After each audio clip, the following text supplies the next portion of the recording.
자, 오늘은 부동산 경매에 숨어 있는 아주 흔하면서도 치명적인 함정에 대한 이야기를 좀 해볼까 합니다. 고작 1,300만 원짜리 유치권 신고 하나가 여러분의 소중한 투자를 어떻게 한순간에 물거품으로 만들 수 있는지 지금부터 아주 탈탈 털어보겠습니다. 이런 상상 한번 해보시죠. 경매 사이트를 막 뒤지다가 와, 시세보다 몇 천만 원은 저렴해 보이는 진짜 탐나는 아파트를 딱 발견한 거예요. 심장이 막 두근거리죠. 야, 이거 완전 대박 기회다 싶을 겁니다. 근데 과연 그럴까요? 혹시 이게 누군가 아주 교묘하게 파놓은 덫은 아닐까요? 네, 바로 이 금액 1,300만 원. 이 숫자가 모든 골치 아픈 문제의 시작입니다. 경매 서류를 좀 더 자세히 들여다보니까 어떤 새로운 세입자가 이 금액만큼의 유치권을 떡하니 신고해 놓은 거죠. 여기서 유치권이라는 게 뭐냐면 아주 쉽게 말해서 내가 이 집에 돈을 들여서 고쳤으니 그 돈 받을 때까지는 이 집 못 비워줘 하고 버틸 수 있는 권리예요. 갑자기 머릿속이 복잡해지기 시작하죠. 그럼 2,300만 원? 진짜로 이 세입자가 집 수리하고 정당하게 받아야 할 돈일까요? 아니면 이 물건을 낙찰받을 사람, 바로 당신을 노리고 미리부터 설계해 놓은 아주 정교한 함정일까요? 이 질문의 답을 찾는 게 오늘 이야기의 핵심입니다. 자, 그럼 첫 번째 파트, 경매에 숨겨진 함정부터 시작해 보겠습니다. 이 가짜 세입자와 허위 유치권을 이용하는 고전적인 사기 수법이 도대체 어떤 구조로 짜여 있는지 그 속을 한번 해부해보죠. 여기 타임라인을 한번 보세요. 뭔가 좀 이상하지 않나요? 자, 아파트가 경매에 나오고 경매가 시작되기 불과 보름 전에 갑자기 새로운 세입자가 이사를 와요. 그러고는 바로 1,300만 원짜리 유치권을 신고합니다. 여러분, 이 타이밍, 이게 과연 우연일까요? 아니죠. 이건 아주 강력한 위험 신호. 그러니까 빨간불이 번쩍 펴진 겁니다. 그럼 다음으로 이 함정이 왜 이렇게 사람을 골치 아프게 만들고 또 효과적인지 그 법적인 원리를 좀 살펴볼게요. 가짜 세입자와 유치권이라는 이 조합이 어떻게 낙찰자의 발목을 단단히 붙잡는지 그 메커니즘을 이해해야 우리가 당하지 않을 수 있습니다. 그러니까 핵심은 바로 이거예요. 법원이 조사를 해보고 이 세입자는 진짜가 아닌 것 같네? 배당금 못 줘. 이렇게 결정할 수는 있어요. 이걸 우리가 가장 임차인이라고 부르거든요. 근데 그렇다고 해서 그 사람이 신고한 유치권 자체가 마법처럼 뿅 하고 사라지는 게 아니라는 겁니다.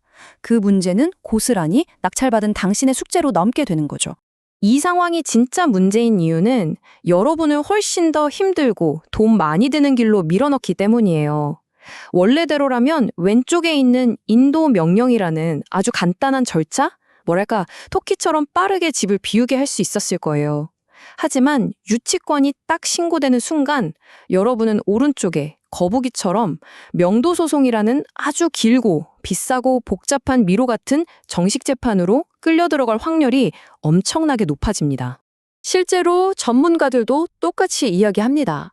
법원은 유치권이 일단 신고되면 그게 진짠지 가짠지 서류 몇 장만 보고 섣불리 판단하지 않으려고 한다는 거죠.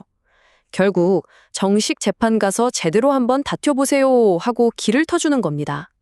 사기꾼들은 바로 이 점을 아주 교묘하게 노리는 거고요. 근데 잠깐만요. 우리가 사는 아파트 같은 집에 1,300만 원이나 되는 유치권이 성립하는 게 현실적으로 말이 될까요? 사실상 거의 불가능에 가깝습니다. 유치권이라는 건 보일러가 터졌다거나 건물에 물이 새는 것처럼 그 건물의 가치를 보존하는 데 꼭 필요한 수리에만 아주 제한적으로 인정되거든요. 그냥 도배 좀 새로 하고 싱크대 바꾸는 그런 인테리어 공사로는 인정받기가 하늘의 별 따기입니다. 이 사실 하나만으로도 저 1,300만 원 주장은 신뢰도가 확 떨어지는 거죠. 자, 이제 문제점이 뭔지 확실히 알았으니까 해결책으로 넘어가 봐야죠. 지금부터는 여러분이 입찰 전에 직접 부동산 탐정이 돼서 이런 허위 유치권을 밝혀낼 수 있는 전문가의 조사 비법을 알려드리겠습니다. 이건 정말 실전에서 바로 써먹을 수 있는 꿀팁입니다. 첫째, 전입일 같은 공식 기록부터 훑어보면서 의심스러운 점을 찾으세요. 둘째, 집주인이랑 세입자가 혹시 아는 사이는 아닌지 주변을 탐문해야 합니다. 셋째, 공사했다는 계약서나 영수증 같은 서류 무조건 달라고 하세요. 넷째, 여기서 핵심인데 실제 돈이 오고 가는 은행 이체 내역이 없다? 그럼 99% 거짓말입니다. 마지막으로 직접 현장으로 가세요. 아파트 관리사무소에 가서 딱 한마디. 최근에 이 집에서 뭐 큰 공사한 적 있나요? 이것만 물어봐도 진실의 꼬리를 잡을 수 있습니다. 이렇게 조사를 해서 이거 가짜가 확실하다는 심증이 굳어지면 이제 수비에서 공격으로 전환할 시간입니다. 질질 끌리는 민사소송 대신에 형사법이라는 아주 강력한 무기를 써서 상대방을 압박하고 판을 완전히 뒤집는 방법을 알려드릴게요. 여러분 손에는 아주 강력한 법정 무기가 두 가지나 쥐어져 있습니다. 바로 강제집행 면탈죄와 경매 방해죄입니다. 가짜 유치권을 신고해서 경매 절차를 방해하는 행위는요, 그냥 민사상의 다툼이 아니라 명백한 범죄 행위입니다. 이 사실을 아는 것만으로도 여러분은 훨씬 더 유리한 고지를 점령하게 되는 거예요. 그리고 이게 바로 전문가들이 사용하는 결정적인 신의 한 수입니다. 무작정 소송부터 거는 게 아니에요. 여러분이 수집한 증거들을 쫙 펼쳐놓고 당신이 한 행동은 형사처벌 대상인 범죄다라는 점을 명확하게 알려주면서 협상을 시작하는 겁니다.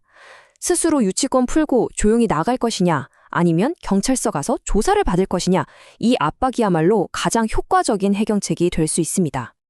자, 이제 수혜실 마무리할 시간입니다. 여러분의 소중한 돈을 실제 입찰에 넣기 전에 반드시 꼭 거쳐야 할 마지막 방어선, 최종 체크리스트를 정리해 드릴게요. 만약에 이 함정을 미리 파악하지 못하고 덜컥 낙찰받아버리면 어떻게 될까요? 최소 6개월 이상이 걸리는 명도 소송이라는 기나긴 터널에 갇히게 됩니다.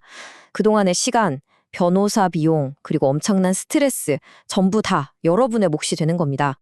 그러니까 입찰에 참여하기 전에 이 위험 신호 탐지기를 머릿속에 꼭 저장해 두세요. 타이밍이 이상하진 않은지, 두 사람의 관계는 어떤지, 서류는 진짜인지, 실제 돈은 오고 갔는지, 그리고 현장에서는 뭐라고 하는지, 이 5가지만 꼼꼼하게 확인해도 최악의 상황은 충분히 피할 수 있습니다. 마지막으로 이 말을 꼭 기억해 주셨으면 좋겠습니다.